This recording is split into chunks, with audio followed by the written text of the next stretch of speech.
Hi, Gary. Traditionally, hotbeds were used to start seedlings, and you'd plant them really thickly and then you'd pull them apart and plant them where you wanted to. So, that's what I did with my kohlrabi. None of these kohlrabi were originally planted there.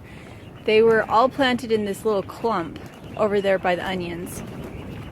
And so, it worked fantastically. You can see that the Swiss Charter is starting to come in really nice and thick. I'm not going to be transplanting them to other spaces. I will just be pick and come again and pick and come again. The one problem with this potting medium, which is peat moss with perlite, and then underneath there's rabbit manure, is that peat moss or coconut coir, whichever one you use, dries out quickly, and the surface of it forms a little bit of a crust, so it's hard to get more water in. I do have to water in here daily.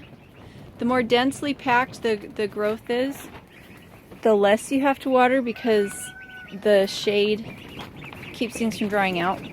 So, that the goats got out at its first year. The way that I saved it, because this little piece right here was the only piece of bark on the trunk that was still intact. Everything all the way around was stripped off. So what I did is I took a sheet and I wrapped it tightly, firmly around the trunk. And I did that to hold that little tiny strip of bark on, and also to protect it from the sun. And then when water sprouts came up, I didn't cut them down. They were the only thing that really seemed to be alive on it, and so I didn't cut them. And now I could cut them down. It wouldn't be a big deal just to take those off. But at the time it felt like those branches were the only vibrant part of the tree. These are the Nanking cherries. They've been well fertilized by bees this year. Last year not so much because the bees came out too early and then died. These are my strawberries. I have the finished cages on those too. I need to finish the cage for this one. Last year all they had on them were the cages. They didn't have the frame around the bottom, so the ducks were still able to get their heads under and eat any new runners that were coming out. So now they have the frame on the bottom, and the way they work is that you can work on them from either side. You just tip it like that to get into it, or you tip it the other way to work on this side. And I made it with plumber's tape and welded wire fencing. And I don't water my big trees anymore. These are my big trees. They are 2 years old. I water them their first year and a little bit their second year. I don't water the pear tree. I don't water the other apple trees. I do not water the Nanking cherries unless they start to get that funny color and their leaves start to get brittle. But if anything, I water them once a year. I don't water the mature ones, only the new ones that I planted in between to fill in. Outside, those are autumn olives. Their fruit is delicious. Make sure to eat the seeds too. More Nanking cherries. So Nanking cherries really like our property. Here are more aronias or chokeberries. Again, delicious. There's our big, beautiful crabapple that shades and feeds so many of our animals.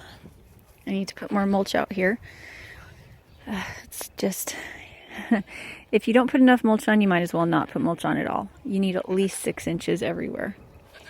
And the more molded and packed down the hay is, the better it is. I want to make it really, really clear, because this is something that I didn't understand when I started. I thought that the first year that I put something in that was permaculture, I wouldn't have to water anymore. I'd get the mulch on and everything would just be fine. What I didn't understand is that the soil needs bacteria in it, and the soil needs a certain amount of humus. Humus or hummus?